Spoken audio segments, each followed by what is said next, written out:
चलिए एक बार पवित्र गायत्री मंत्र का उच्चारण हम सभी शांत मन से करेंगे। ओम भूर्भुवः स्वः तत्सवितुर्वरेण्यं भर्गो देवस्य धीमहि धियो यो नः प्रचोदयात् धियो यो नः प्रचोदयात्। मंचस्थ आसीन आर्य समाज के बड़े ही सैद्धांतिक और विद्वान भजनोपदेशक बहुत ही आदरणीय नरेश दत्त आर्य जी, आर्य समाज जिन शहर के सुयोग्य पुरोहित और बहुत ही अच्छे विद्वान, बहुत ही आदरणीय सुरेश शास्त्री जी, अन्य सभी आर्य समाजों से आए हुए सभी पूज्य धर्माचार्य, वंदनीय मातृशक्ति आर्यभद्र पुरुषों, आर्य समाज शहर जिंद की समस्त कार्यकारिणी, प्यारे बच्चों, बहुत सुंदर एक श्रृंखला में एक ही विषय को क्रमबद्ध रूप से आप आदरणीय नरेश दत्त जी के मुखारबिंद से सुन रहे थे। क्या विषय था? हाँ, जो सुन रहे हो वो याद रहना चाहिए। सत्य का विषय था। देखिए, वेद में एक मंत्र आता है, पाप रेहि मनस पापे किम असंस्तानि संससि पाप रेहि न त्वाम कामाय वृक्षान वनानि संचर गिरहेषु गोषु में मना। इतनी प्यारी प्रार्थना वेद की इस ऋचा में है। बड़ा व्यथित होकर ये जीवात्मा अपने मन में बैठे हुए झूठ और पाप से कहता है, पाप रेहि मनस पापे, ऐ मेरे मन के पाप, उठ और मुझसे दूर चला जा।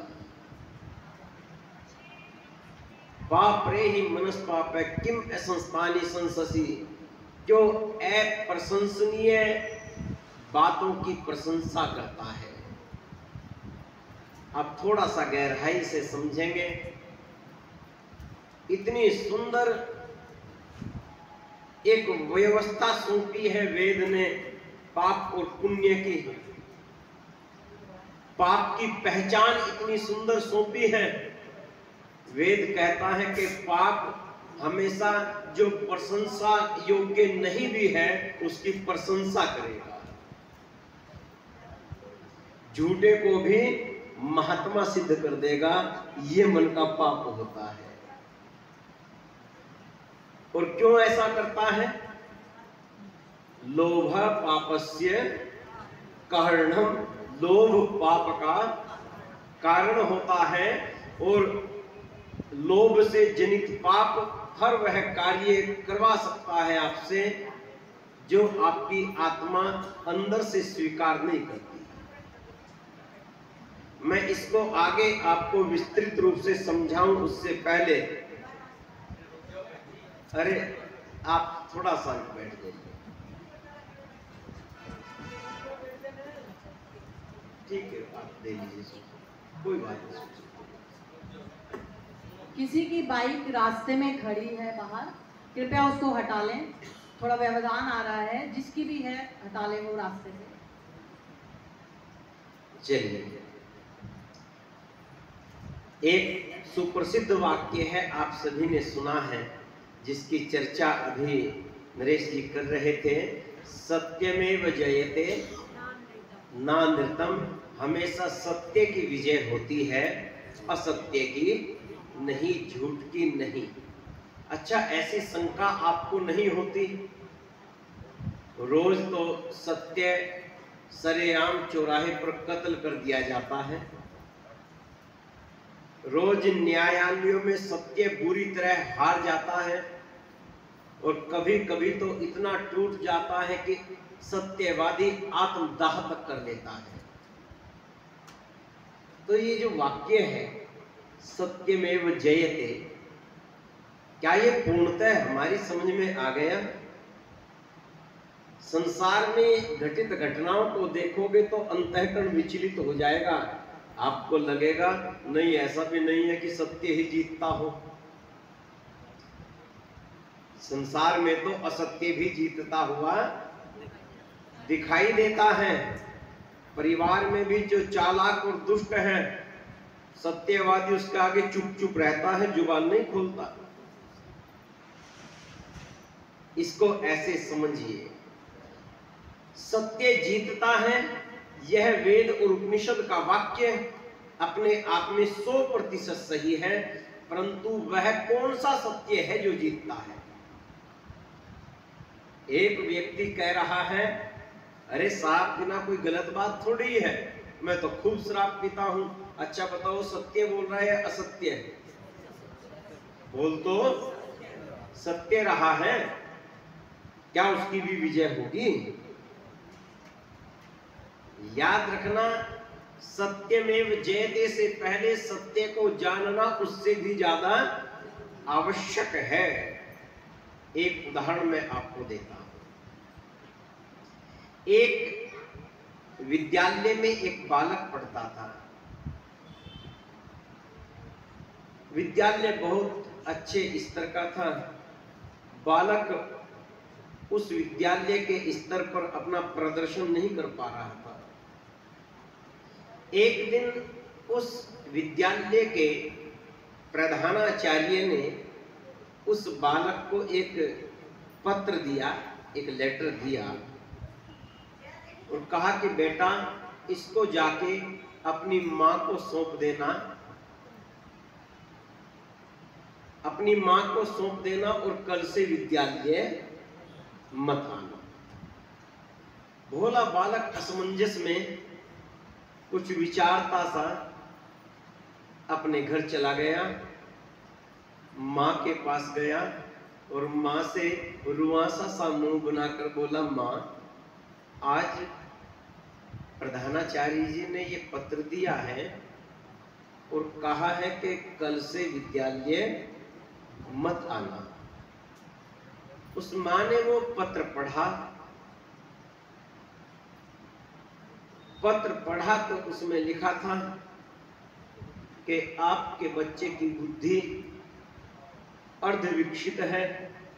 हमारे विद्यालय का जो स्टैंडर्ड है, जैसे विद्यार्थी पढ़ते हैं, वो उनमें एडजस्ट नहीं हो पाएगा। इसके यहाँ आने से और विद्यालयों की अक्षमता पर भी प्रभाव पड़ रहा है, इसलिए इसे किसी साधारण विद्यालय में प्रवेश दिलवा दीजिए। हम अपने विद्यालय में इसको नहीं रख सकते। उस मां ने वो पत्र पढ़ा। वो नन्हा सा बालक मां की आंखों की ओर देख के बोला, मां क्या लिखा है पत्र में? प्रधानाचार्य जी ने कहा है कि कल से विद्यालय मत आना। मां ने उस बच्चे को अपने आलिंगन में भर लिया और कहा कि बेटा, प्रधानाचार्य जी ने लिखा है कि आपका बेटा अत्यंत मेधाशाली है। इसमें लिखा है कि आपका बच्चा बहुत ज्यादा इंटेलिजेंट है और मेरे यहाँ उस स्तर के अध्यापक नहीं है जो आपके बच्चे के मन में उठते हुए प्रश्नों का समाधान कर सकें। इसलिए आप अपने बच्चे को किसी और बढ़िया से विद्यालय में प्रवेश दिलाइए। ये विद्यालय इसके लिए पर्याप्त नहीं है। और उसने अगले दिन उस बच्चे को एक दूसरे विद्यालय में प्रवेश दिला दिया। वो बच्चा पढ़ता रहा, बड़ा हो गया और पूरे वर्ल्ड ने, पूरे संसार ने उस बच्चे को थॉमस एडिसन के नाम से जाना, जिसने बल्ब का आविष्कार किया। अब मैं आपको एक सूत्र यहां देना चाहता हूं, क्या उस मां ने झूठ बोला? यही चर्चा का विषय है, यही सिद्धांत का विषय है। क्या उस मां ने असत्य बोला, झूठ बोला? इसको ऐसे समझिए, बात समझ में तो आ रही है ना मेरी? इसको ऐसे समझिए, यदि साधारण रूप से आप देखेंगे, क्योंकि वेद कहता है हिरण्यमयेन पात्रेण सत्यस्य पिहितम मुखम, सत्य का मुख चमकीले पदार्थ से ढका हुआ है। सीधी आंखों से सत्य दिखाई नहीं देता, उसके लिए ज्ञान की चक्षु चाहिए। उस मां ने झूठ नहीं बोला। और इसके आगे मैं एक बात और कह दूं, आप उससे संतुष्ट होंगे। क्या उस प्रधानाचार्य ने ही पूर्ण सत्य बोला था? क्या उसे पता था कि ये बच्चा तो बिल्कुल डल है, किसी की अक्षमताओं के विषय में भविष्यवाणी नहीं की जा सकती। उस प्रधानाचार्य ने जो कहा, उससे ज्यादा अपने बच्चे को उसकी मां जानती थी।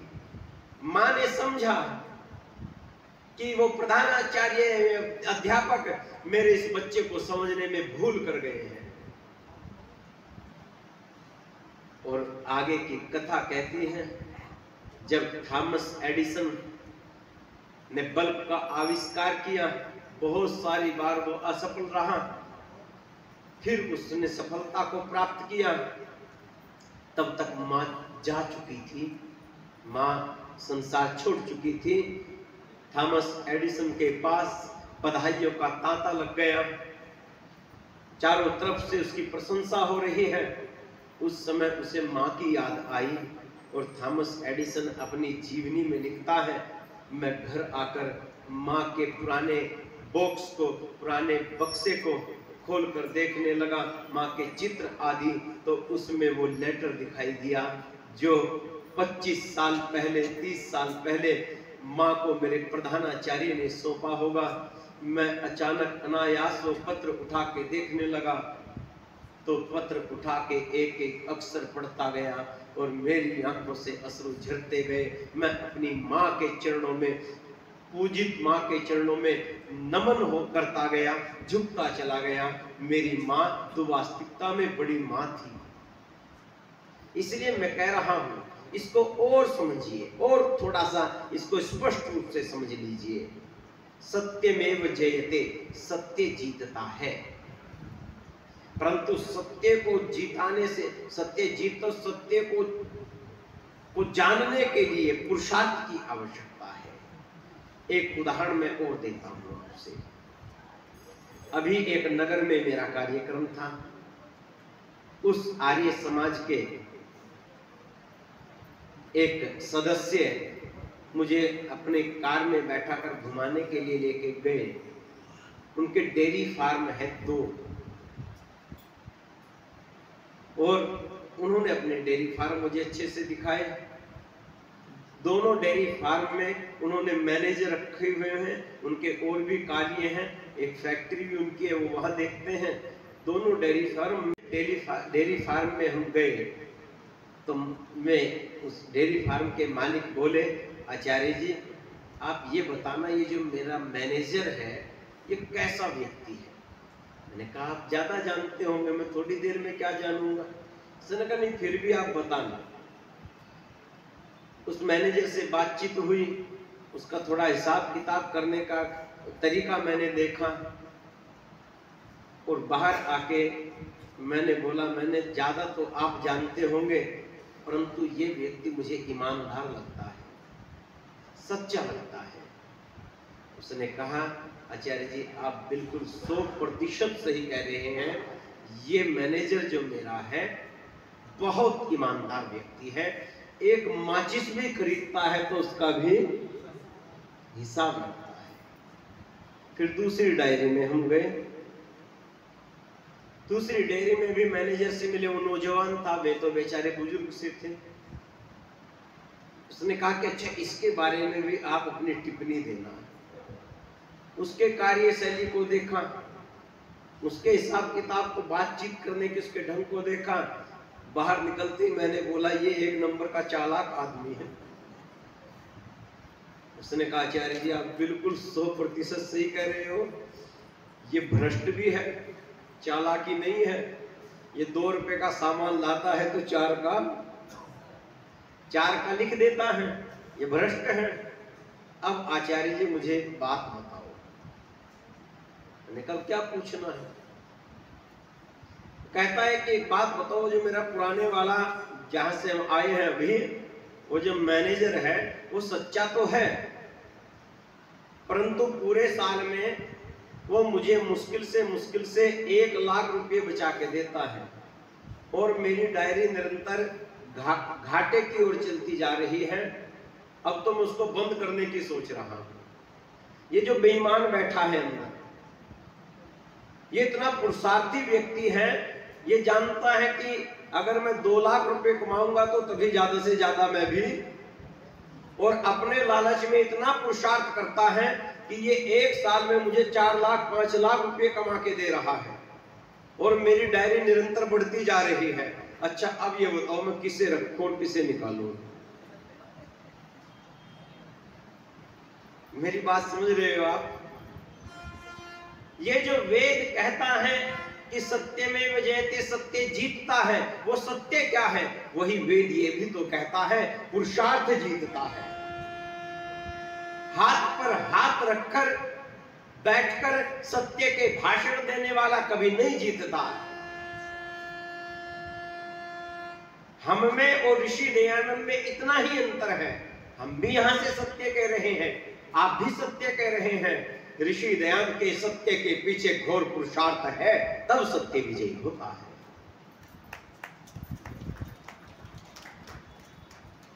तप है, स्वाध्याय है, पुरुषार्थ है। प्रत्येक वह सत्य विजयी होगा जिसके पीछे पुरुषार्थ रूपी सत्य जुड़ा हुआ होगा, और जो केवल बातों का सत्य होगा वो झूठ ही होगा। इसीलिए ऋषि दयानंद सत्य आचरण पर बल देते हैं। सत्य हो तो उसके पीछे आचरण भी हो, सत्य के पीछे पुरुषार्थ भी हो। हमारे मन मस्तिष्क से, हमारे अंतःकरण में इतना पुरुषार्थ भरा हुआ हो, चाहे वो आध्यात्मिक सत्य हो या सामाजिक सत्य हो, इतना सूत्र अपने मन में लेके जाओ, अपने बच्चों को समझाओ, बेटा केवल सत्य नहीं, सत्य के पीछे पुरुषार्थ रूपी सत्य जुड़ेगा, तब सत्य पूर्ण होगा। एक डाकू का खेत है, एक वेद पाठी का खेत है। वेद पाठी सुबह शाम घंटों घंटों परमात्मा का ध्यान करता है, पूरा वेद का स्वाध्याय करता है, कभी झूठ नहीं बोलता। डाकू लोगों को लूटता है, मारता है, काटता है। वेद पाठी खेत में जाकर 1 सप्ताह में 1 चक्कर लगा आता है, पुरुषार्थ नहीं करता। डाकू लूटता भी लोगों को, काटता भी है, परंतु खेत में भी दिन रात लगा रहता है। किसकी फसल ज्यादा होगी? डाकू की फसल ज्यादा होगी। ये भी सत्य है संसार का। जो पुरुषार्थ करेगा उसको परिणाम मिलेगा। जब तक आर्यों ने तन मन धन से पुरुषार्थ किया, तब तक संसार में डंका बजा। ये जो नरेश जी अभी कह रहे थे कि अदालत में भी, न्यायालय में भी इतना पर्याप्त होता था कि जज को पता लग जाए कि ये जो गवाही देने वाला है ये आर्य समाजी है। उसके पीछे ये नहीं था कि ये सत्य बोलता है, उसके पीछे उसका पूरा जीवन होता था, उसके सत्य आचरण होता था, उसका तप होता था। तो ऐसे सत्य को धारण करने के लिए अपने मन के पाप को दूर हटाना पड़ेगा। सत्य तो सब जानते हैं। ऋषि दयानंद भी लिखते हैं ना, मनुष्य की आत्मा सत्य और असत्य का जानने हारा है। इसीलिए वेद मंत्र में प्रार्थना की जा रही है, पाप रे ही मनस पाप है मेरे मन के असत्य, है मेरे मन के पाप, मेरे मन से दूर चला जा। अच्छा, संसार में कोई दुखी होना चाहता है क्या? और पाप कर्म का फल क्या होता है?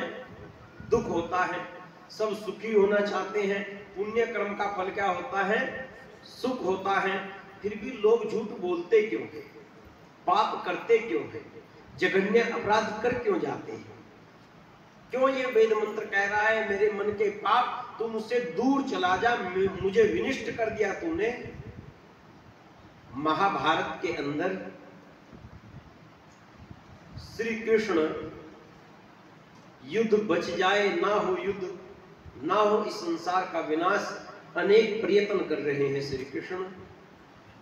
और उसी युद्ध को रोकने के प्रयत्न में आखिरी प्रयत्न करते हुए दुर्योधन को समझाने के लिए जाते हैं। और दुर्योधन को कहते हैं, देख दुर्योधन, जो तू कर रहा है पाप है, झूठ है, असत्य है, इसका परिणाम कभी भी अच्छा नहीं होगा। जो तू कर रहा है वो अधर्म कर रहा है। रामधारी सिंह दिनकर कहते हैं, श्री कृष्ण जाते हैं और दुर्योधन से कहते हैं, दुर्योधन को समझाने को, भारी विध्वंस बचाने को भगवान हस्तिनापुर आए, पांडव का संदेशा लाए। और क्या बोले दुर्योधन से? दो न्याय अगर तो आधा दो। अगर न्याय करते हो दुर्योधन तो आधा राज्य तुम्हारे भाइयों का है।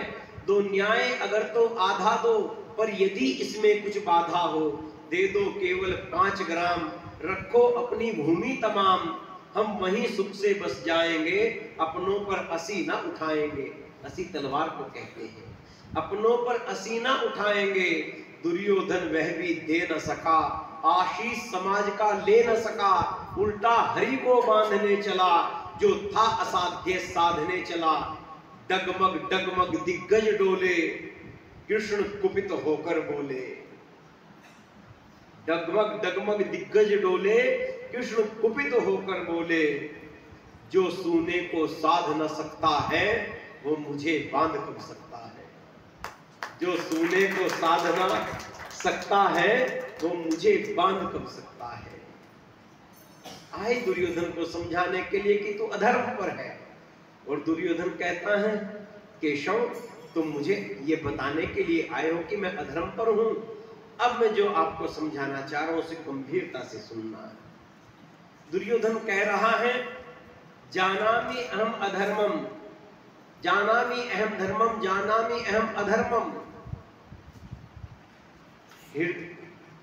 केनापि देवेन हृदय स्थितेन यथा नियुक्तोऽस्मि तथा करोमि। हे श्री कृष्ण, मैं धर्म को भी जानता हूं और अधर्म को भी जानता हूं।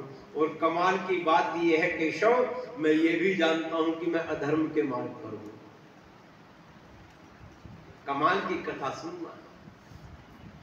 कहता है दुर्योधन कि केशव, जो तुम मुझे समझाने के लिए आए हो, मैं जानता हूं कि मैं अधर्म पर हूं।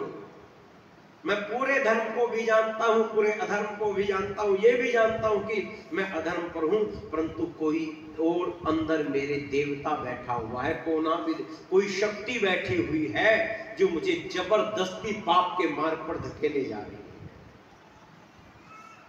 मैं जानता हूं कि अधर्म पर हूं, परंतु कोई है जो जबरदस्ती मुझे पाप के मार्ग पर धकेले जा रही है। दुर्योधन का ये उत्तर है। केवल दुर्योधन का हो ऐसा नहीं है। उससे भी पहले आप ईसाई धर्म के सिद्धांतों को पढ़ेंगे। कहां से इस दुनिया में पाप आया? आत्मा भी शुद्ध है, परमात्मा भी शुद्ध स्वरूप है, आत्मा भी शुद्ध स्वरूप है। संसार में पाप कहां से आ गया? बाइबल कहता है कि आदम और हव्वा जब पहले इस धरती पर आए, स्त्री और पुरुष, भूख लगी आदम को। सोट में बता रहा हूं, सेब का बाग है, आदम सेब तोड़कर खाना चाहता है, हव्वा कहती है ये पाप होगा, बिना किसी से पूछे किसी का फल तोड़ना पाप है। आदम रुक जाता है, हाँ ठीक है ये तो पाप होगा, परंतु फिर अचानक आदम खड़ा होता है, सेब तोड़कर खा लेता है। पूछती है हव्वा, ये तुमने क्या कर दिया? आदम कहता है मैंने नहीं किया, शैतान आया, मुझ पे सवार हो गया और शैतान ने मुझसे ये करवा दिया। और तब से ये कथा आज तक चली आती है। आपके घर में भी जब कोई बहुत ज्यादा माता पिता के आगे पत्नी के साथ लड़ पड़ता है, बड़ा अधार्मिक आचरण करता है, आप लोग भी तो कहते हैं अरे तेरे सर पे क्या शैतान, मैंने तो नहीं कर रहा है, तेरे सर पे शैतान सवार हो गया है। पूछा आत्माओं ने, ये हमसे पाप कौन कराता है?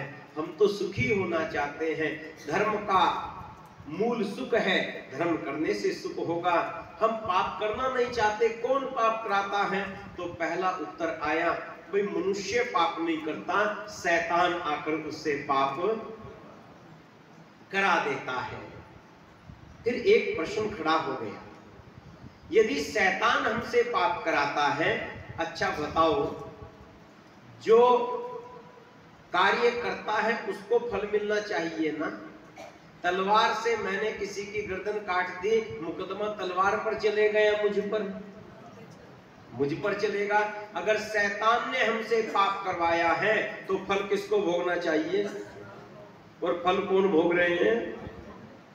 पाप का फल तो हम भोग रहे हैं। तो ये सिद्धांत तो कट गया कि शैतान पाप कराता है, क्योंकि सीधा सा उत्तर आया, शैतान पाप कराता तो फल शैतान भोगता, फल भोग रहे हैं हम। फिर कौन पाप कराता है? हम तो पाप करना नहीं चाहते। फिर एक और सिद्धांत निकल के आया, और उस सिद्धांत ने संसार में एक बात खूब प्रचारित कर दी, परमात्मा की आज्ञा बिना पत्ता तक नहीं हिल सकता। अर्थात संसार में जो कुछ भी हो रहा है वो कौन कर रहा है? परमात्मा कर रहा है। अच्छा भी जो हो रहा है वो भी परमात्मा कर रहा है, बुरा जो हो रहा है वो भी, क्योंकि परमात्मा की मर्जी के बिना पत्ता तक नहीं हिल सकता। परंतु फिर उसी प्रश्न ने विवाद खड़ा कर दिया, यदि सब कुछ परमात्मा करवा रहा है, ये पाप भी परमात्मा भोगे, फल फिर हमें भोगना पड़ रहा है। बीमार हम होते हैं, दुखी हम होते हैं, लड़ाइयां हमारे मध्य में होती हैं, विवाद हमारे मध्य में होता है। तो ये भी सिद्धांत कट गया, भी परमात्मा पाप नहीं करवाता। तो ये शैतान, ये अंदर बैठी शक्ति जिसको दुर्योधन कह रहा है, जिसको अर्जुन ने भी कहा कि कोई शक्ति है जो बलात् हमें खींचती है, जिसे बाइबल कह रही है, जिसे और सब चिल्ला रहे हैं कि नहीं हम नहीं परमात्मा कर रहा है, वो ऐसा कौन है जो ना चाहते हुए भी हमसे पाप करवा रहा है, और जिसके लिए वेद कह रहा है, ऐ मेरे मन के पाप तुम उससे दूर चला जा। इस पाप, इसको यदि आपने जान लिया थोड़ा सा गंभीरता के साथ, तो इस पाप से होने वाली हानियों से आप स्वयं को और अपने से जुड़े हुए लोगों को बचा सकते हैं। ये जो अंदर बैठा बैठा हमसे पाप करवा रहा है, ये हमसे अलग और कोई नहीं है, ये हमारे ही इकट्ठे किए हुए जन जन्मांतरों के संस्कार हैं। इसको ऐसे समझिए, एक घटना आती है जर्मन की, दो विद्यार्थी जर्मन के एक शहर में एक कमरा किराए पर लेकर पढ़ा करते थे, कॉलेज में रहा वहां करते थे। उस कॉलेज के सामने एक विधवा महिला रहा करती थी, बड़े पैसे वाली धनाढ्य महिला, जो सूद का कार्य करती थी, पैसे वैसे ब्याज पर देती थी। वो इतनी अत्याचारी महिला थी कि रोज जिन पर पैसे होते उन गरीबों को बुलाकर कभी उन पर गर्म पानी खोदता हुआ डलवा देती, और कभी उनको बुरी तरह कोड़ों से पिटवाया करती, और वो जो विद्यार्थी दोनों रहते थे, मैं उसको देखते और जैसे मन ही मन यदि कोई सड़क पर किसी के साथ जुल्म कर रहा हो, अत्याचार कर रहा हो, बेशक हम कुछ करना पाए शरीर से, परंतु मन करता है कि अभी इसको जाकर सबक, मन बहुत करता है कि अगर मेरे साथ दो चार व्यक्ति मिल जाएं तो अभी इस दुष्ट को बताएं, अरे क्यों इसको परेशान कर रहा है, क्योंकि आत्मा तो शुद्ध है ना, शुद्ध विचार तो उत्पन्न होंगे इसमें। उन दोनों विद्यार्थियों के मन में भी रोज ये दृश्य देखते और रोज ये मन में विचार करते, भाई हमारा सामर्थ्य होता तो इसको आज हम सबक सिखाते, कितना अत्याचार करती है। ऐसा देखते देखते उनको 2 वर्ष बीत गए।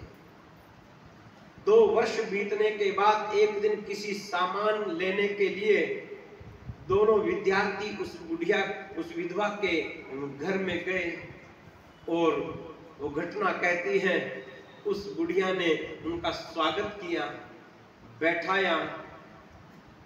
उनमें से एक विद्यार्थी ने जैसे वो बुढ़िया पानी लेने के लिए थोड़ा झुकी, एकदम एक लोहे की छड़ उठाई और उस विधवा के सर में मार दी और वो विधवा मर गई। अभियोग चला, मुकदमा चला उस विद्यार्थी के ऊपर, उसको सजा बोली जानी थी। जज ने पूछा तुम कुछ कहना चाहते हो? उस विद्यार्थी ने कहा कि आप यकीन मानिए मेरा जज साहब, मेरे मन में, अब बड़े ध्यान से सुनिएगा, वो कहता है मेरा विश्वास कीजिए जज साहब, मेरे मन में लेश मात्र भी कोई इच्छा नहीं थी कि मैं इसका वध करूं, कोई प्लानिंग नहीं थी, कुछ भी विचारा नहीं था। मुझे तो पता ही नहीं किसने मेरे हाथ में छड़ पकड़ाई, मुझे तो पता ही नहीं कौन शैतान मेरे अंदर आया और कैसे मेरा छड़ हाथ पर गया और सीधा मैंने छड़ उसके सर पर मार दी और वो विधवा मर गई। मेरी कोई योजना नहीं थी, मैं उसको मारना नहीं चाहता था। सजा उसको हुई, परंतु ये घटना भी एक संकेत दे रही है। कौन था वो शैतान जो एकदम आया और उसके हाथ में छड़ पकड़ा दी? इसको ऐसे समझिए, एक कॉलेज में एक प्रोफेसर अपने विद्यार्थियों को कुछ समझाने के लिए क्लासरूम में आए और उन्होंने एक आधा गिलास पानी का भरा हुआ अपने हाथ में लिया और हाथ ऐसे सीधा करके विद्यार्थियों से पूछा, मेरे विद्यार्थियों क्या तुम मुझे बताओगे इस गिलास में लगभग कितना वजन होगा? किसी विद्यार्थी ने कहा 200 ग्राम, किसी विद्यार्थी ने कहा 300 ग्राम, किसी ने कहा 150 ग्राम। प्राध्यापक बोले, प्रोफेसर बोले, मेरे विद्यार्थी तुमसे ही कहती हो लगभग इसमें 200 ग्राम वजन होगा। अच्छा मुझे एक बात का उत्तर दो, यदि इसी मुद्रा में ऐसे ही हाथ किए हुए मैं इस गिलास को लगभग 10 मिनट तक ऐसे ही पकड़ के रखूं तो मुझे बताओ फिर मेरे हाथ को ये 200 ग्राम वजन, कितना वजन लगने लगेगा? कितना लगना लगेगा? विद्यार्थी बोले, अरे ये तो कई किलो का वजन आपके हाथों को लगने लगेगा। उसने कहा अच्छा तो मुझे ये बताओ, यदि मैं 2 घंटे लगातार इसी मुद्रा में इस गिलास को पकड़ के रखूं तब इसमें कितना वजन होगा? विद्यार्थी बोले, महाराज गुरुदेव फिर तो ये कुंटलों का हो जाएगा। उसने कहा तो ये बताओ यदि मैं 10 घंटे ऐसे ही पकड़ के रखूं? उसने कहा महाराज आपका हाथ ही फैल, आप फिर इस वजन को उठा नहीं पाएंगे, इसका वजन तब तक आपके हाथ की अपेक्षा बहुत बढ़ चुका होगा। प्रोफेसर बोला, बस मेरे बच्चों ये ही शैतान है, इसी का नाम शैतान है जो हमसे पाप कराता है। एक बार पहले मन में कोई कुत्सित विचार आया, कोई कुसंस्कार आया, जैसे उस विद्यार्थी के मन में कुत्सित भी मत कहिए। एक विचार आया उस विधवा के अत्याचारों को देखते हुए, ये विधवा बड़ा जुल्म करती है, मेरे में सामर्थ्य हो तो मैं इसको सबक सिखाऊं। वो 1 घंटे के लिए विचार आया, उसके मन से निकल नहीं पाया। वो विचार लगातार आता रहा, लगातार आता रहा। जैसे एक विचार 1 गिलास हाथ में लिए हुए, उतना ही वजन 2 घंटे या 5 घंटे बाद इतना वजन हो जाता है कि हाथ से फिर संभलता नहीं है। ठीक ऐसे ही एक पाप का विचार, एक कुत्सित विचार, एक घृणा हिंसा का विचार एक बार मन में आया, यदि वह समय रहते उसका समन ना किया, उसको निकाल कर बाहर ना कर दिया, उसको अपने मन में रहने के लिए अवकाश आपने दे दिया, और वो 1 दिन 2 दिन लगातार वो विचार बढ़ता गया। एक समय आता है, एक क्षण आएगा जब आपके हाथ में नहीं रह जाएगा कि मैं ये पाप करूं या ये पाप ना करूं। फिर उस संस्कार का वजन इतना बढ़ चुका होगा, फिर आप अपनी बुद्धि, अपने विवेक के द्वारा उस संस्कार को नहीं रोक सकते। अच्छा बताओ, एक व्यक्ति हाथ में तीर कमान लिए खड़ा है, उसने तरकस से तीर निकाला है। अभी सामने एक चिड़िया है। अच्छा, अभी वो चिड़िया को तीर मारे या ना मारे, ये किसके हाथ में है? तीरंदाज के हाथ में है ना। अब उसके मन में विचार चल रहा है, मारूं ना मारूं। अनमने से विचार से उसने धनुष पर तीर रख लिया, परंतु अभी डोर खींची नहीं। डोर नहीं खींची, अब भी किसके हाथ में है कि तीर मारे या ना मारे? तीरंदाज के हाथ में है। मन में विचार चल रहा है, परंतु सोचते विचारते उसने पूरे खींच के अब धनुष कमान तान दिया है, और तान कर उसका हाथ कांप रहा है। कभी भी हाथ की ढील हो सकती है, और उसका हाथ थोड़ा सा ढीला छूटा। अच्छा ये बताओ, अब भी उसके हाथ में है क्या मैं तीर मारूं या ना मारूं? अब उसके हाथ में तान छूट चुकी हाथ से, धनुष की डोर छूट चुकी हाथ से। अब उसके हाथ में नहीं है कि वो तीर मारे या ना मारे। याद रखना, जब पहला विचार मन में पाप का उठा, जब पहला विचार मन में हिंसा का उठा, वैर का, क्रोध का उठा, तब तक वो अभी आपके तरकस में है, तब तक आपके हाथ में है कि आप पाप करो ना करो। परंतु यदि आपने उन संस्कारों को पाला, उनको पोषण दिया, उन संस्कारों को बढ़ाया, तो बढ़ते बढ़ते वे संस्कार एक स्टेज पर आकर, एक सीमा पर आकर इतने प्रभावशाली हो जाते हैं, जिसे दुर्योधन कह रहा है, अब मेरे वश में नहीं रहा, कोई अंदर बैठी हुई शक्ति है जो मुझे जिधर चला रही है उधर मैं चलते जा रहा हूं। आप प्रतिदिन संकल्प लेंगे, कल से मुझे अपने जीवन में ये गलती नहीं करनी है। आप घर में किसी से बहस पढ़ते हैं, और बहस के बाद अपने कमरे में बैठकर सोचते हैं, बस आज तो हो गई, गलती हो गई, कल से मुझे इसके साथ बिल्कुल भी बहसना नहीं है। ये तो कह दिया, परंतु मन में बहस निरंतर, वाणी से नहीं हो रही है, मन में बहस निरंतर जारी है। फिर आप सोचते हैं, अरे क्या चल रहा है मेरे मन में, छोड़ ना, ये तो ऐसी ही है, या ये तो ऐसा ही है, मुझे नहीं बहसना इसके साथ। परंतु एक क्षण के लिए विचार आया, 30 सेकंड बाद ही फिर कल ऐसा कहूंगी, इसने ऐसा कहा था, कल ऐसा, फिर मन में विचार आया, अरे नहीं, मुझे क्यों पड़ना इसके चक्कर में।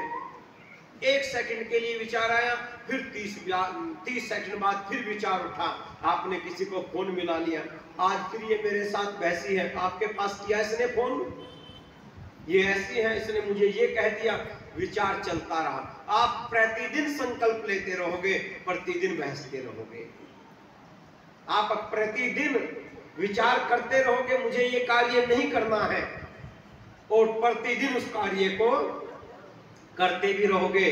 और कमाल की बात बताऊं, प्रतिदिन वो कार्य होने पर आप फिर सोचते भी रहोगे मैंने ये क्यों, मैंने तो सोचा था कि मैं नहीं बहसूंगा, मैंने तो सोचा था मैं ये कार्य नहीं करूंगा, पर मैंने कैसे कर दिया ये कार्य, मुझसे कैसे हो गई ये गलती।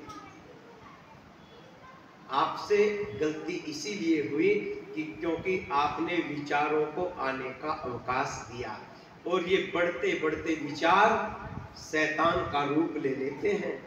ये कोई और शैतान नहीं है कि हमारे अंदर प्रविष्ट हुआ और हमसे कार्य करवा दिया। हमारे द्वारा अपने मन मस्तिष्क में ये डाले गए विचार ही, हमारे द्वारा मन मस्तिष्क में ये पोषित किए गए विचार ही शैतान का रूप धारण कर लेते हैं। इसलिए वेद कह रहा है पापरे ही मनस पाप किम असंस्थानी संससी, क्यों प्रशंसनीय कार्यों की प्रशंसा करता है। ये जो पाप मन में जग जाता है, इस पाप की खुराक पता है क्या है? इस पाप की खुराक है ईर्ष्या, द्वेष। रामधारी सिंह दिनकर ने एक निबंध लिखा, जरूर पढ़िएगा। उस निबंध का शीर्षक है ईर्ष्या तू न गई मेरे मन से। कमाल का निबंध उन्होंने ये लिखा। एक राकेश मोहन ने एक निबंध लिखा है निंदा रस।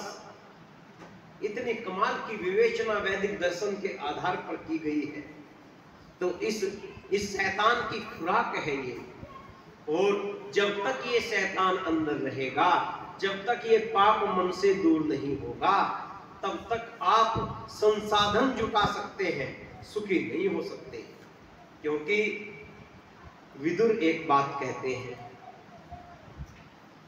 महाराज धृतराष्ट्र विदुर से पूछते हैं, देख विदुर, मेरे पास बहुत धन धान्य है, एक मनुष्य को जितना जीवन में चाहिए ना विदुर, वो सारा मेरे पास है। अच्छा, समझ में तो आ रही है ना बात? बोर तो नहीं हो गए? कहता है विदुर से धृतराष्ट्र के, विदुर मेरे पास सब कुछ है जो होना चाहिए। एक व्यक्ति जीवन में सोचता है कि उसके पास खूब सारा धन हो, तो मैं राजा हूं, मेरे पास अंबार लगे हैं धन के।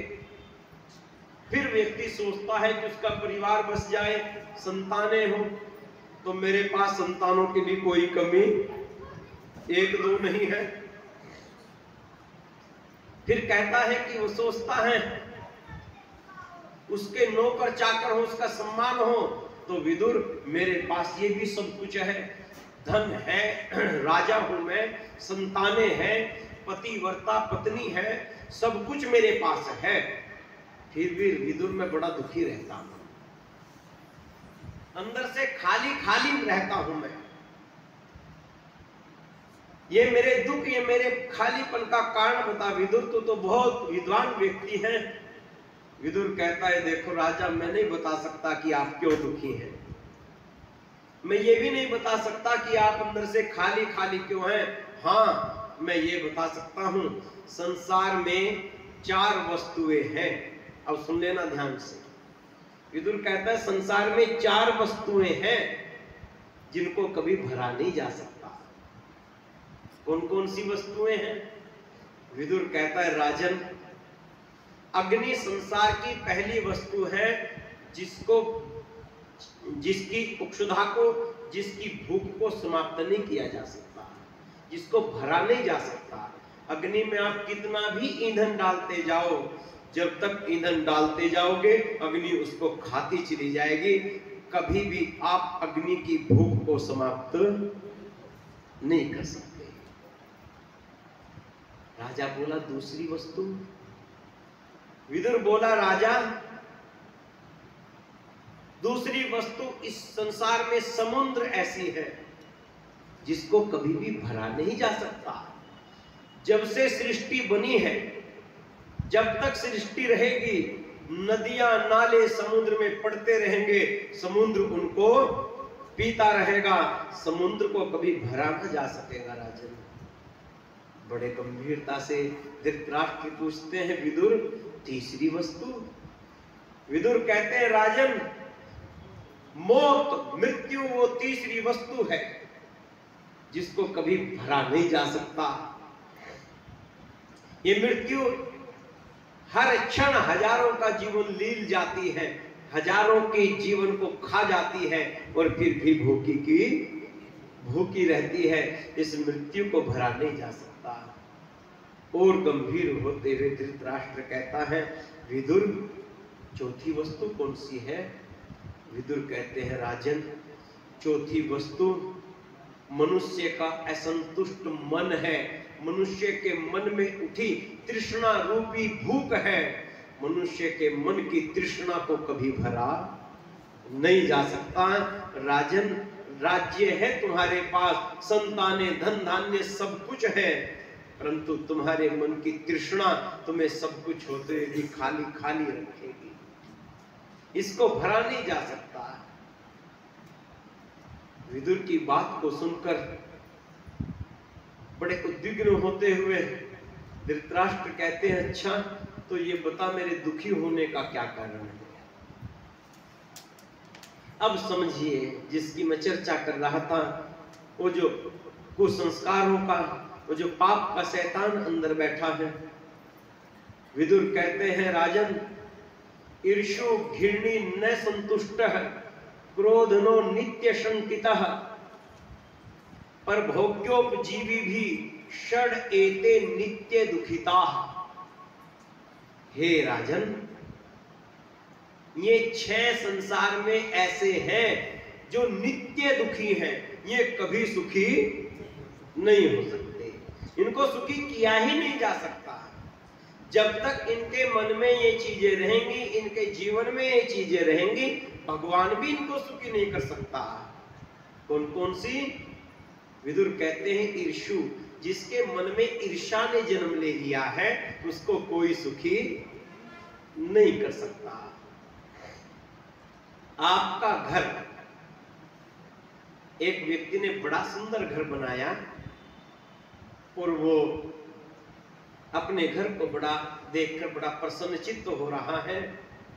एक संत जाकर कहता है, अच्छा बताओ, क्या तुम्हारा घर तुम्हें सुख दे रहा है? उस व्यक्ति ने कहा, महाराज पैसे लगाए हैं तो सुख तो देगा, मेरे जैसा घर आसपास किसी का भी नहीं है। दार्शनिक विद्वान कहता है, मेरे मित्र, ज्ञान की दृष्टि से देखोगे तो तुम्हारा घर तुम्हें सुख नहीं दे रहा है। तुम्हारे घर के समीप जो ये गरीबों के झोपड़े हैं, ये तुम्हारे सुख का कारण है। अरे महाराज, ऐसा क्यों कहते हो? वो दार्शनिक चला गया, वो विद्वान चला गया। 2 साल बाद आया, उसके पड़ोसियों ने उससे भी ऊंची ऊंची बिल्डिंगें बनाकर खड़ी कर रखी हैं। अब वो आकर कहता है, महाराज घर सुख दे रहा है। उसने कहा, जी पैसे हैं नहीं, अब तो थोड़ा इसमें चेंजिंग करनी पड़ेगी। अरे ऐसा क्यों कहते हो? बस सबसे पुराना मेरा ही घर रह गया है, सबने नए नए बना लिए। अरे तेरा तो घर सुख दे रहा था। याद रखना, तुम्हारा वैभव तुम्हें सुख नहीं देता। तुम्हारे वैभव के चारों ओर जो बिना वैभव के जी रहे हैं, उनको वे तुम्हें एहसास दिलाते हैं कि तुम बड़े वैभव वाले हो। उनकी गरीबी तुम्हारी अमीरी के सुख के आभास का कारण है, और इसका कारण है ईर्ष्या। अगर तुम्हारा सुख दूसरे के दुख पर निर्धारित है तो तुम्हें कभी कोई सुखी नहीं कर सकता। जिसके मन में ईर्ष्या जग जाती है, उसके मन में सबसे पहली चीज जगती है, सबसे पहली बीमारी जगती है। वो अपने जीवन की तुलना हर समय किसी न किसी से करने लगता है। जिसके मन में ये ईर्ष्या जगती है, एक के स्कूल का रिजल्ट आया, एक पिता के बच्चे के, बच्चा रिजल्ट लेकर घर आया। पिता ने कहा, कैसा रिजल्ट रहा? बच्चे ने कहा, पिताजी 89%, 89% मेरे नंबर आए हैं। पिताजी ने कहा, बहुत है। अरे बहुत बढ़िया, बड़ी मेहनत की, बता क्या लेगा? वो इतना कह ही रहा था। बच्चा सोफे पे बैठा मन मन में कल्पना कर ही रहा था, ये मांगू ये मांगू। तभी पड़ोसी अपने बच्चे को लेकर आया मिठाई का डिब्बा लिए हुए, जो उसी की क्लास में पढ़ता था, और उसके पिता से आकर मिठाई का डिब्बा खोल कर देकर कहने लगा, लो जी मेरे बच्चे ने क्लास टॉप की है, 98% इसके नंबर हैं। ये जो पहला बच्चा बैठा था ये मन में सोच रहा है तुझे भी अभी आना था। ये मन में सोच रहा है तुझे भी अभी आना था। जैसे इसने सुना इसके पिता ने कि उसके 98% नंबर हैं और ये क्लास में टॉप आया है, मिठाई उठाते उठाते तिरछी नजरों से अपने बच्चे की ओर देखा। बच्चा जो मन में अभी 89% नंबर लाकर बड़ा खुश था, अंदर अंदर मन में सोचने लगा, इस पड़ोसी के जाते ही इस घर में आज को राम मिचने वाला है। सारी खुशियों को नजर लगा गया ये पड़ोसी। और वो पड़ोसी गया मिठाई का डिब्बा लेकर। पिताजी ने कहा, भाई तुझे इससे कम फीस मिलती है क्या? तुझ पे मैंने ट्यूशन की कोई कमी रखी है क्या? और वो मिठाई का एक टुकड़ा भी सोफे पर फेंकता हुआ कहने लगा, बस तूने मेरी जिंदगी बर्बाद कर दी, मैंने तुझ पे इतना खर्च किया, ये तुझसे कम क्या, तुझसे कम कपड़े पहनता है, तुझसे कम खाता पीता है, सब कुछ तुझे इससे ज्यादा मिलता है, इसके कैसे आ गए 98%? इसका अर्थ क्या निकला? उसके अपने बच्चे के 89% आए, वो खुशी नहीं देंगे जब तक दूसरे का बच्चा फेल नहीं होगा। मेरा बच्चा क्या बन रहा है, मेरा इस पे कम ध्यान है। मेरे रिश्तेदारों के बच्चों ने कौन कौन सी डिग्री हासिल कर ली है, सारा ध्यान उधर है, मेरे वाला पीछे न रह जाए। मेरे पास क्या है इसका कम ध्यान है। मेरे चारों तरफ रहने वाले मेरे दोस्त, मेरे रिश्तेदार कितने आगे निकल गए हैं, इस पर ध्यान है। सब एक दूसरे की तुलना में फंसे पड़े हैं, ये ईर्ष्या का कारण है। समझ में आ रही है ना? यही वो शैतान है जो धीरे धीरे इस ईर्ष्या को खुराक देगा। ये ईर्ष्या बड़ी बलवती हो जाएगी और एक दिन आपसे में सब कर्म करवा देगी जो आप करना नहीं चाहते हैं। दो सेठ एक बड़ी कार में, करोड़ों रुपए की कार में एक सड़क से चले जाते थे और बहुत दोपहर हो रही थी, धूप पड़ रही थी सड़क पर, और वे दोनों सेठ अपनी कार से चले जाते थे। सड़क के किनारे एक किसान अपने खेत पर पानी चला रहा था। आम का एक पेड़ लगा था, ट्यूबवेल के पास ही चलते हुए पानी के पास उसने अपनी खाट बिछा रखी थी। खाट पर लेटा हुआ था, कस्सी बराबर में रखी हुई थी। उन जाते हुए गाड़ी में बैठे हुए सेठों ने उस किसान की ओर देखा, किसान ने सेठों की ओर देखा। दोनों अपने अपने मन में विचार रहे हैं, इसी का नाम संसार है। एक सेठ ने दूसरे से कहा, देख भाई, हमारे पास कितना भी पैसा हो, हम फिर भी दोपहर में सड़क पर धक्के खाते घूम रहे हैं। ये देख, ऐश तो इसकी है, ऊपर आम का पेड़, नीचे छांव में खाट, बराबर में चल रहा है पानी, क्या आनंद इसके जीवन में है। परमात्मा, ये धक्के हमारी किस्मत में लिखने थे। उधर उस किसान ने देखा, वो भी परमात्मा की ओर, आसमान की ओर आंखें उठाकर बोला, परमात्मा, ये 1 करोड़ की गाड़ी में आनंद से घूमते हुए जा रहे हैं, मैं यहाँ दोपहर में अपनी बिना कपड़े की खाट पर, फोल्डे पर पड़ा पड़ा यहाँ पानी चला रहा हूँ। ये धक्के मेरे ही कर्म में लिखे थे। ध्यान रखना, जिसको आप देख रहे हो ये बड़ा संसाधन वाला, बड़ा पैसे वाला है, वो तुम्हें देखकर सोच रहा है ये सुखी, तुम उसे देखकर सोच रहे हो ये सुखी, और वास्तविकता में ना वो सुखी ना वो सुखी। दूसरे एक दूसरे के जीवन में सुख को देखने का प्रयत्न कर रहे हैं, क्योंकि ना दूसरे के जीवन में सुख देखकर कभी सुख नहीं मिलेगा। सुख तो अंदर झांकने से मिलेगा। सुख तो सुख स्वरूप परमात्मा से जुड़ने से, जीवन से निकाल देने से मिलेगा। जब तक ये ईर्ष्या और ये घृणा इस जीवन में बनी रहेगी तब तक सुख की आस करनी गलत है।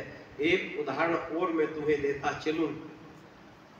एक जब ये ईर्ष्या और घृणा आती है जीवन में, कैसे कौतूहल करवाती है। एक बहन ने अपने परिवार के साथ रहती थी, सारा परिवार उसको प्रेम करता था, पति ससुर सब, और वो भी खुश रहती थी।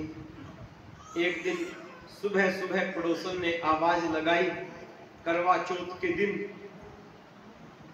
पड़ोसन ने आवाज लगाई, अपने घर बुलाया और उसको 2 लाख का हार दिखाते हुए बोली, इस बार तो आपके भाई साहब ने करवा चौथ पे 2 लाख का हार दिलवाया, मैंने तो पहले ही कह दिया था इस बार चाहिए, बस दिलवाया इन्होंने मुझे।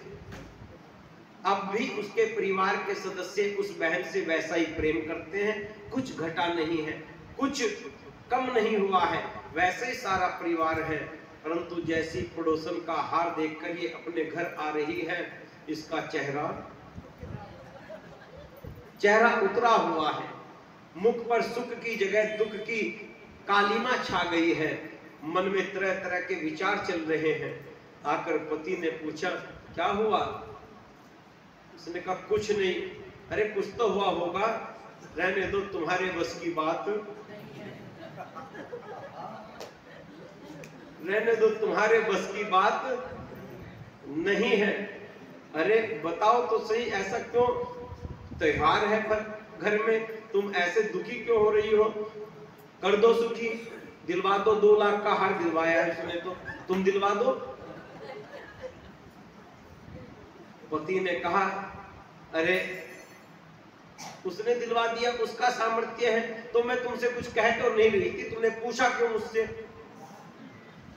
मैंने तुमसे कहा दिलवाने के लिए, तुम ही पूछ रहे हो क्या हुआ, क्या हुआ? तो सुन लो, ये हुआ, दिलवा दो। पति ने कहा, तो इतने जोर से क्यों बोल रही हो? अगर नहीं दिलवा सकता तो तुम ऐसे बोलोगी? वो कहेगी, ऐसा मैंने क्या कह दिया, मैंने बताया ही तो। और कहते कहते वो विवाद में बदल गई बात और झगड़ा हो गया, पति पत्नी में बोलचाल छूट गई। अच्छा, किसी ने, शैतान आके कर गया क्या ये कार्य? परमात्मा ने करवा दिया क्या? सभी सुखी थे परिवार में, बस एक पड़ोसन का हार देखा और मन में आग लग गई। याद रखना, पानी में कभी आग नहीं लगती। आपके हृदय में ईर्ष्या का पेट्रोल पड़ा था, बस पड़ोसन ने तो तिल्ली दिखाई। तिल्ली देखते ही आग अपने भव्य रूप को धारण कर गई और उस आग ने आपके मन की शांति को जलाकर राख कर दिया। उसने आपके घर की शांति को जलाकर राख कर दिया और कई दिनों तक आप उस आग में जलते रहेंगे। ये ईर्ष्या का परिणाम है। इसलिए कह रहा है वेद मंत्र, पाप रे ही मनस पाप की असंस्थानी संससी। अरे वो प्रशंसनीय चीज नहीं है, वो हर प्रशंसा की चीज नहीं है। हाँ, उस पड़ोसन का उत्तम वैदिक व्यवहार की यदि तुम प्रशंसा करके अपने जीवन में लाने चाहती हो, अनुकरण करना चाहती हो, तो वो ही श्रृंगार है। वे नीति शास्त्र कहता है, केयूराणी न भूषयन्ति पुरुषम हारान चंद्रोज्ज्वला न स्नानम न विलेपनम न कुसुमम नालंकृता मूर्ध्वजा। वाणी क्या है जी आगे? हाँ, वाणी का समलम करोति पुरुषम या संस्कृता धार्यते क्षीयन्ते खलु भूषणानि शतम वाग्भूषणम भूषणम। शास्त्र कहता है मेरी माताओं, बहनों, पुरुषों, ये हार, ये नौलखे हार, ये चंद्रहार, ये कभी भी मनुष्य की शोभा को नहीं बढ़ाते। याद रखना, जितना तुम डायमंड का हार पहनकर खुश होते हो, एक गरीब की बच्ची, एक मजदूर की बच्ची आर्टिफिशियल 10-15 रुपये का जब पहली बार हार पहनती है ना, उसकी खुशी और तुम्हारी खुशी में कोई कम ज्यादा नहीं है। अगर ज्यादा हो सकती है तो उसी की ज्यादा हो सकती है। कोई बात मैं बताता चलो तुम्हें। कबीर और कबीर के पुत्र थे कमाल। उनके बहुत सुंदर बात मुझे पढ़ने को मिली एक पुस्तक में, कबीर पंथी की पुस्तक थी, मुझे अच्छी लगी वो बात। कमाल का दर्शन मुझे उसमें मिला। कबीर ने अपनी झोपड़ी बनाई हुई है और कमाल भी संत बन गया है। कमाल ने भी अपनी झोपड़ी कबीर से थोड़ी दूर बनाई हुई है। राजा लोग आते हैं कबीर के दर्शन के लिए, बड़े बड़े धनाढ्य लोग आते हैं और उपहार लाते हैं, और कबीर को जैसे ही हीरे जवाहरात असरफी देना चाहते हैं तो कबीर कहता है, अरे उठाओ यहां से, मुझे तुम्हारे हीरे जवाहरात नहीं चाहिए, ये कीमती हीरे जवाहरात मेरे किसी काम के नहीं, ले जाओ यहां से। एक भी असरफी, एक भी हीरा जवाहरात कबीर न रखता। में लोग कबीर के दर्शन करके कमाल के दर्शन करने के लिए चले जाते हैं। कमाल के दर्शन करके उनको भी कहते, कमाल ये हीरे आपकी भेंट लाए हैं। कमाल कहते हैं तो फेंक दो, जहां रखना हो रख दो। कहां रखे? अरे इतना बड़ा पड़ा है, ये कुटिया जहां रखा है रखना रख दो, यहां डाल दो, वहां डाल दो। वे डालकर चले जाते। ऐसा होता रहा 1 महीना 2 महीना, लोग कबीर के पास जाते। कबीर हीरे जवाहरात को तुरंत बाहर निकाल देता, मेरे किसी काम के नहीं है, नहीं चाहिए मुझे तुम्हारे हीरे जवाहरात। वे कमाल के पास आते। कमाल कहता है, डाल दो। कहां रखे? जहां मर्जी रख दो। एक दिन एक सेठ कमाल के पास आया, कबीर के पास आया। कबीर की वंदना करके, नमन करके एक बात कहने लगा, कबीर, हे महात्मा कबीर, आपका पुत्र कमाल है तो बड़ा कमाल का, परंतु आप जैसा नहीं बन पाया। उसके मन में अभी भी धन दौलत के प्रति अभिलाषा है। कबीर कहता है, ऐसा कैसे कहते हो? वो सेठ कहता है, कबीर आपके पास कितने भी सेठ आए, राजा आए, कितने भी हीरे जवाहरात आपके चरणों में रखने का प्रयत्न करें, आप किसी के हीरे जवाहरात को छूते तक नहीं, कुछ रखते नहीं अपने पास, लौटा देते हो सबको। कमाल तो ऐसा नहीं करता।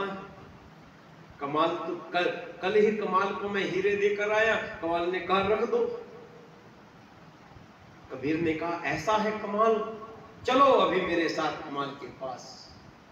वो सेठ कमाल के पास कबीर को लेकर गया। अब बड़े बड़े गजब की बात सुनना, जो मुझे छू गई मेरे दिल को। सेठ कबीर को लेकर कमाल की कुटिया में गया। कबीर ने कहा, रे लालची कमाल, तू मेरा पुत्र कहलाने के लायक नहीं है, तेरे मन में इतना लालच कहां से जग गया? कमाल हाथ जोड़ते हुए बोला, पिताश्री, मेरे अंदर वो लालच, ऐसा किसने कह दिया आपको? कबीर सेठ की ओर देखता हुआ बोला, क्या कह रहा था तू? सेठ बोला, पूछो तो। मैंने लाकर कहा कि हीरे आपके पास लाया, आपने तो मना कर दिया।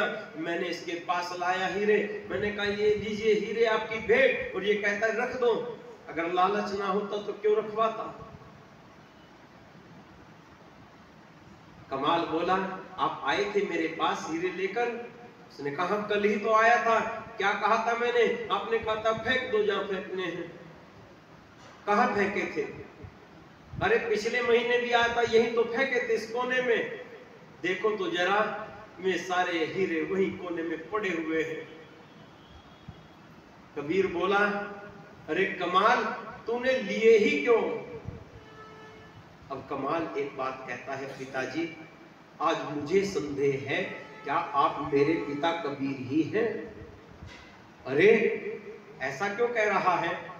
पिता, जिस सत्य को मैंने जान लिया है, उस सत्य को जान लेने के बाद पत्थर और हीरो में कोई अंतर नहीं रह जाता। ये कहते हैं ये हीरे आप ले लो, इनको हीरे दिख रहे हैं, मुझे जैसे बाहर सड़क पर पथरियां पड़ी है, बजरियां पड़ी है, वैसे ये हीरे दिखाई देते हैं, कोई अंतर नहीं है। जैसे बजरी फेंकी जाती है वैसे मेरी कुटिया में हीरे फेंक के चले जाते हैं। तुम अभी भी मेरे पिता कबीर, तुम अभी भी इन हीरो को हीरा देख रहे हो। हीरे और पत्थर में अंतर नहीं, अंतर आप ही आपके मन में है। प्रकृति का प्रत्येक पदार्थ एक जैसा है। ऐसे ही 5 तत्वों से हीरा बना है, ऐसे ही 5 तत्वों से बजरी बनी है, पथरी बनी है, कोई अंतर नहीं है। मैं इनमें कोई अंतर नहीं देख पा रहा हूं, मेरे लिए तो पत्थर ही है। यहां डाले या बाहर डाले क्या फर्क पड़ता है। आप घबरा रहे हो कि ये हीरे कहीं यहां रखे गए कुटिया में, मेरे मन में लालच पैदा ना हो जाए। मैं उस खतरे से बाहर आ गया हूं। ये पत्थर मेरे मन में क्या लालच पैदा। अगर शांति और आनंद चाहते हैं स्वयं के जीवन में, पारिवारिक जीवन में, तो इस ईर्ष्या को अपने मन से निकाल कर फेंक दो। यही वो शैतान है जो आपको अपराध करने के लिए बाधित कर सकता है। आगे वेद मंत्र कहता है, वृक्षानी वनानी संचर, हे पाप तुम मेरे मन से निकलकर कहां जा। कहता है वृक्षानी वनानी संचर, केवल मेरे मन से मत निकल, पूरी मनुष्यता से दूर, पूरी मानवता से दूर बाहर जंगल में चला जा। पूरे मानव तुझ पाप रूपी शैतान से छूट जाए, सब पवित्र बने और मुझे छोड़ दे। गृहेषु गोसु में मने, मैं तो पवित्रता के साथ रात दिन अपने परिवार को बोलूं। 5 मिनट हो गया।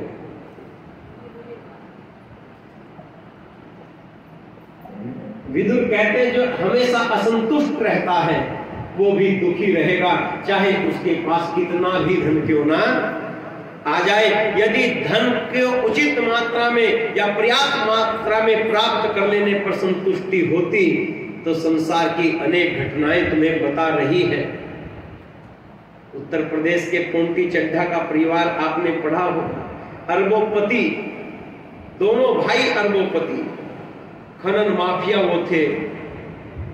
ये आबकारी, ये सारा ठेके उनके पास थे। एक होटल में मीटिंग हुई दोनों भाइयों की, 1 करोड़ का एक संपत्ति थी, उस पर विवाद था, ये तेरा या मेरा। दोनों भाई अपनी अपनी सिक्योरिटी लेके होटल में मीटिंग के लिए उपस्थित हुए। अरबों अरबों की संपत्ति दोनों भाइयों के पास, और उसमें बहस हुई। बहस होते ही एक भाई ने बंदूक निकाली, दूसरे को गोली मार दी, दूसरे ने निकाली, पहले वाले को गोली मार दी, दोनों मर गए। जो अरबों की संपत्ति लेकर करोड़ों पर संतुष्टि ना पा सके, वे कहां से सुखी होंगे। कितना भी पैसा कमा लो, इसका मतलब ये नहीं कि पैसा नहीं कमाना है, परंतु पैसे के मालिक बनकर जीना है, पैसे के गुलाम बनकर नहीं जीना है। अपने बच्चों को पैसा कमाना सिखाओ, परंतु उनका मालिक बनना सिखाओ। में पैसे के गुलाम हो जाते हैं लोग, जो पैसे से अपने जीवन को तोलने लगते हैं। एक आखिरी घटना कहकर मैं अपनी वाणी को विराम दूं। एक राजा ने अपने नगर में अपने दूत भेजे और कहा कि पूरे नगर में पता करो, कहीं कोई दुखी तो नहीं है मेरे नगर में, कहीं कोई गरीब तो नहीं है। सारे नगर में घूमे दूत, घर घर में जाकर देखा, कोई दुखी दिखाई न दिया, सब संतुष्ट है, सब प्रसन्न है। थके हारे शाम को चले जा रहे थे, कोई एक तो मिले, वरना राजा सोचेगा ऐसा कोई हो नहीं सकता कि दुखी ना हो, हमने शायद भ्रमण नहीं किया है, कोई एक तो मिल जाता। जब जा रहे थे नगर से बाहर, देखा नगर से दूर जंगल में एक व्यक्ति केवल लंगोटी में बैठा है। प्रसन्न हो गए, भाई ये व्यक्ति जरूर दुखी होगा, सर्दियों का मौसम आ रहा है, इसके पास कपड़े तक नहीं है। गए उसके पास और जाकर बोले, महात्मन आपके पास वस्त्र तक नहीं है, बड़े दुखी हो, हम आपकी व्यवस्था कर दें। और महात्मा बोला, देखो सैनिकों, आप मुझे लंगोटी में देखकर साधारण मत समझो, मैं चक्रवर्ती सम्राट हूं, बादशाहों का बादशाह हूं। इतना धन मेरे पास एक कोने में पड़ा है जैसा तुम्हारा ये राज्य। ऐसे ऐसे 100 राज्य खरीदो और बेच दो, इतना धन मेरे पास है।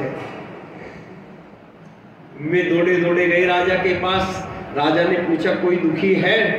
मैं बोले राजा राज्य में तो कोई दुखी नहीं है, एक व्यक्ति है जिसके पास सर्दी आ रही है, कपड़े तक नहीं है, परंतु वो पागल है।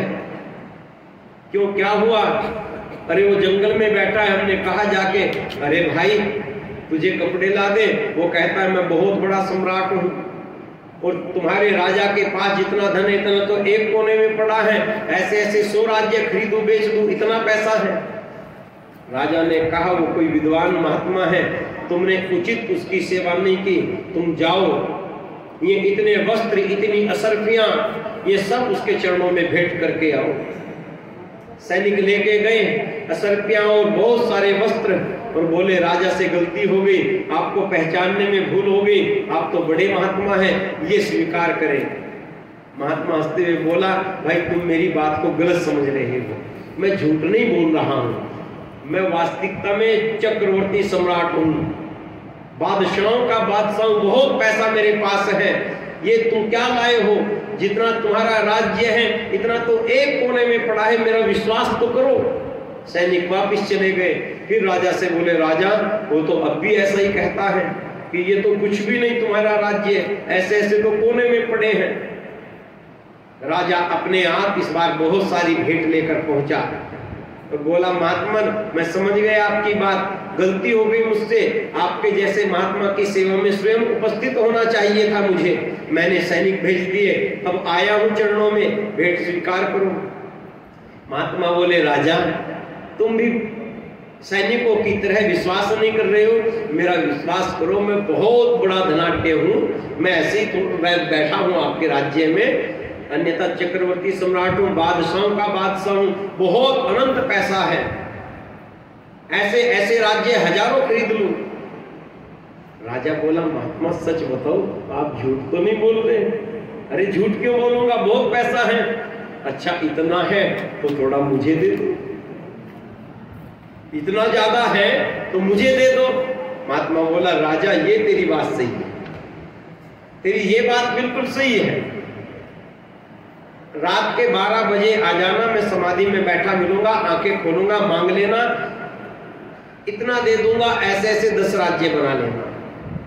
राजा लौट गया, नींद ना आए राजा को, बार बार घड़ी देखे कब 12 बजे, और महात्मा ने कहा था अकेले आना और मांगने की वेशभूषा में आना, राजा बनकर मत आना, मांगने आ रहे हो, फटे हुए भिखारियों के वस्त्र पहन कर आना, हाथ में कटोरा होना चाहिए। अब राजा, चारों तरफ सैनिक, चोर रास्ते से फटे हुए कपड़े पहने, भिखारियों के हाथ में कटोरा लिया। 12 बजे दौड़ चला महात्मा के पास, कभी गिर जाता कभी उठ जाता, बदहवास सा गया महात्मा के पास। महात्मा आंखें बंद किए बैठे हैं। ठीक 12 बजे महात्मा ने आंखें खोली, देखा राजा भिखारियों के वेश में कटोरा हाथ में लिए बैठा है। राजा बोला महात्मन उपस्थित हूं, भर दो झोली, दे दो। उसने कहा क्या? अरे महात्मन दे दो धन, मैं भी ऐसे ऐसे और राज्य बना लूं।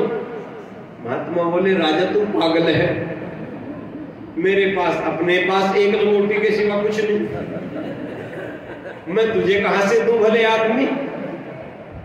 राजा बोला महाराज हार्ट फेल हो सकता है, मजाक मत कीजिए, जितना हो दे दीजिए, भर दीजिए मेरी झोली। आपने कहा था आप तो सम्राटों के सम्राट हैं, बहुत बड़े बादशाह हैं।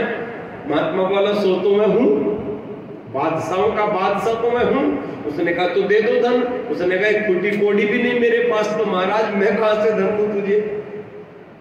राजा बोला महाराज मैं मर जाऊंगा, मेरा मस्तिष्क कार्य करना छोड़ रहा है, ऐसी मजाक मत करो, आप होना सम्राट, बादशाह होना।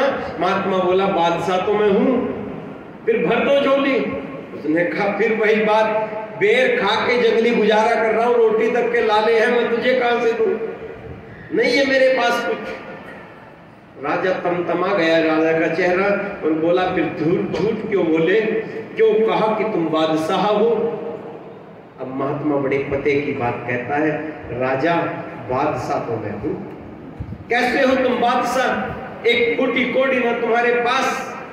उसने कहा, देख राजा, बादशाह मैं ऐसे हूं, मेरे पास एक फूटी कोड़ी तक नहीं, इस लंगोटी की सिवाय कुछ नहीं, फिर भी तेरी असरखियों पर, तेरी धन दौलत देखकर मेरा मन भिखारी नहीं बना।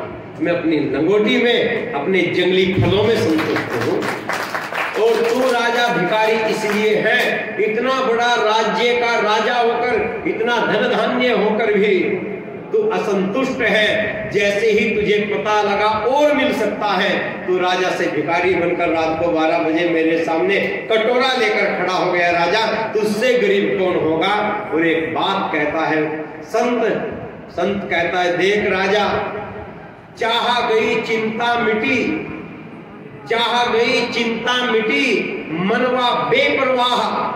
चाहा गई चिंता मिटी, मनवा बेपरवाह। जिसको कुछ ना चाहिए वो ही शहंशाह, जिसको कुछ ना चाहिए वो ही शहंशाह।